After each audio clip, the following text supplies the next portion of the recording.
Адамзат пайда болғаннан бері қазірге дейін өте сұмдық апаттарды бастан өткізген. Ол апаттардың шығу себептері де әртүрлі.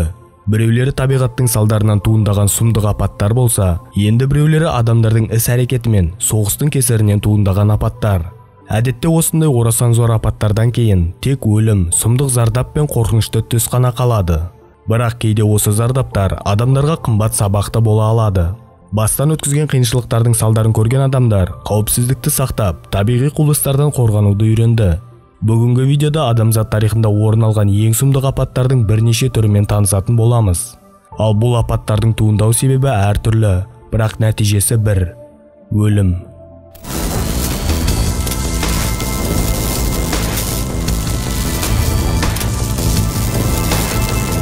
Ассалаумағалейкум құрметті көрермен, Шакамуроның арнасына қош келдің.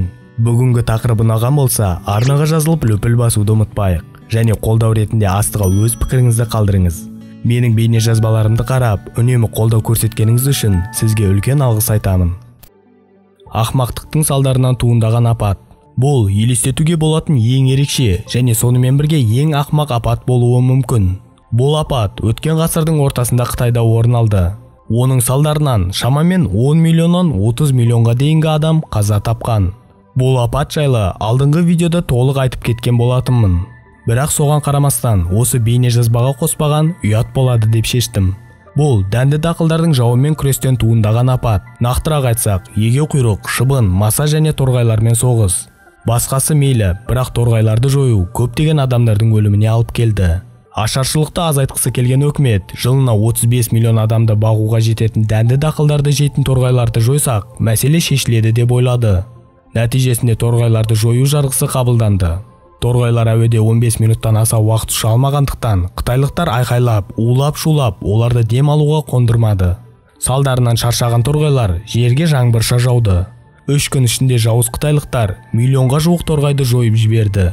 Жалпылама қырылған торғайлардың саны 2 миллиардқа жетті.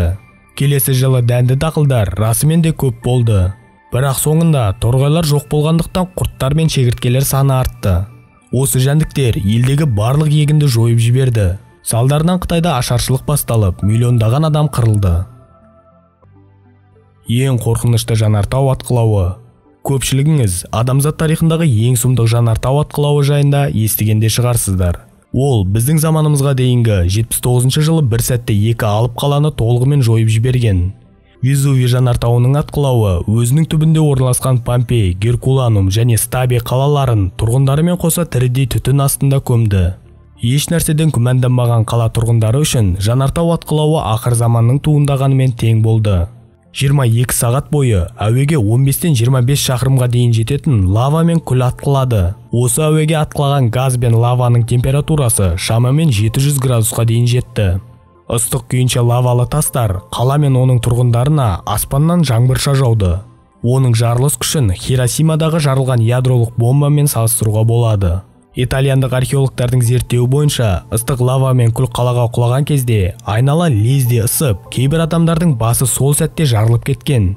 Себебі олардың қаны тез арада қайнап, буға айналып, бас сүйек ішінде үлкен қысым туындатқан.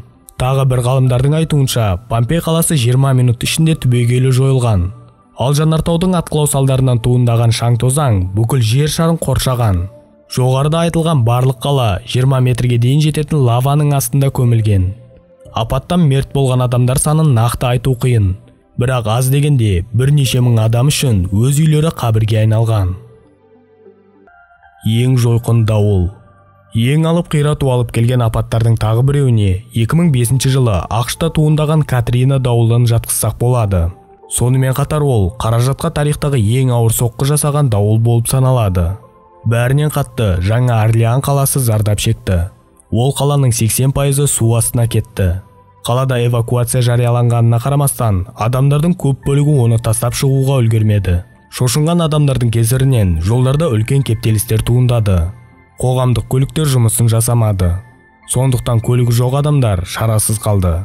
150 мыңға жуық ғимараттар түбегейлі жойылды. 700 мыңнан астам адам баспанасыз қалды. Оған қоса апаттың салдарынан айналада техникалық апаттар да туындап жатты. Мысалға мұнай мұнарасының өртеніп, жанармайдың теңізге төгілуі. Салдарынан сол аймақ тіршілікке жарамсыз болып қалды. Ал апаттан кейін ұрылар мен қылмыскерлердің саны көбейді. Адам өлтіру мен психикалық ауруға шалдыққандар саны да артты. Жарақат алып тірі қалғандар ауруханаларды толтырды. Дауыл салдарынан көз жұмған адамдар саны 1836. Тағы 705 адамның денесі табылмаған. Дауылдың зақымдау құны $125 миллиард бағаланды. Ең алып ядролы апат. Бұл видеода адамның салдарынан 1986 жылы орын алған ең сұмдық ядролы апатты еске алмасақ болмайды. Чернобыль атом электростанциясының 4-ші энергоблогының жарылысы. Украинадағы Чернобыль қаласында орналасқан АЭС-тегі орасан зор жарылыс салдарынан мыңдаған шақырымдарға радиоактивті заттар шашылды. Бұл апат атом энергетикасының бүкіл тарихындағы ең үлкен апат болып саналады. Салдарынан көптеген адамдар зардап шекті және елдегі экономикаға кері әсерін тигізді. Жарылыс кезінде реакторда 190 тонна радиоактивті жанармай болған. Соның 5-30%-ға дейіні қоршаған ортаға шашылды. Келесі 2 апта бойы өрттің тоқтамау себебінен айналаға басқа да қауіпті химиялық заттар тарады. 200 мың шаршы шақырымнан астам аумақ радиоактивті заттармен ластанды. Соның 70%-нан астамы Украина, Белоруссия мен Ресей аумағы. Жарылыстан 30 шақырым радиуста 115 мыңнан астам адам эвакуацияланды. Ал отты сөндіруге 600 мыңға жуық адам жұмсалды. Оның қатарында қазақстандықтар да бар. Көп бөлігі жұмысты аяқтағаннан кейін аз уақыт ішінде радиация салдарынан мерт болды. Аман қалғандардың өздері әлі күнге дейін әртүрлі аурулардан зардап шегуде. Ең қауіпті цунами. Кейде табиғат адамзатқа қатты ашуланғандай болады және өз жолында жолыққан кез келген тіршілікті жоюға дайын. Осындай табиғаттың ашуға булыққан кезіне 2004 жылдың 26 желтоқсанын алсақ болады. Осы күні Үнді мұхитында сұмдық су асты жер сілкінісі туындады. Бұл жер сілкінісі адамзат тарихында тіркелген ең мықты сілкіністердің ішінде 3-ші орын алды. Соның салдарынан ең алпауыт цунами туындады. Толқын биіктігі 15 метрге дейін жетті. Көптеген құрылыстар жойылды. Қаза тапқан адамдар саны шамамен 225 мыңнан 300 мыңға дейін жетті. Көптеген адамдарды толқын өзімен бірге теңізге тартып кеткен. Миллионға жуық адам үй-жайсыз қалды. Ал сол цунамиден зардап шеккен адамдарға көмек көрсету үшін миллиардтаған қаражат жұмсалды. Тағы бір осыған ұқсас алып цунамиді еске алсақ.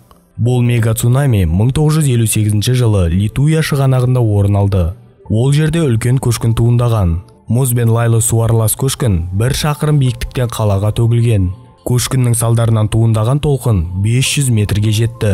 Бұл тарихтағы ең үлкен толқын. Егер толқынның биіктігін елестетіп көргіңіз келсе, оны Шанхайдағы бүкіл әлемдік қаржы орталығымен немесе бірінің үстінде бірі тұрған 2 Эйфель мұнарасымен салыстырсаңыз болады.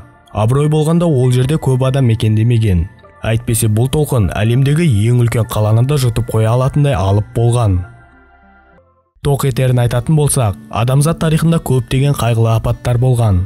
Соның ішінде қазіргі адамдар үшін ең қорқыныштысы өтіп кеткен апаттар емес, енді болуы мүмкін апаттар. Себебі жақын арада орын алуы мүмкін қауіпті жағдайлар бар.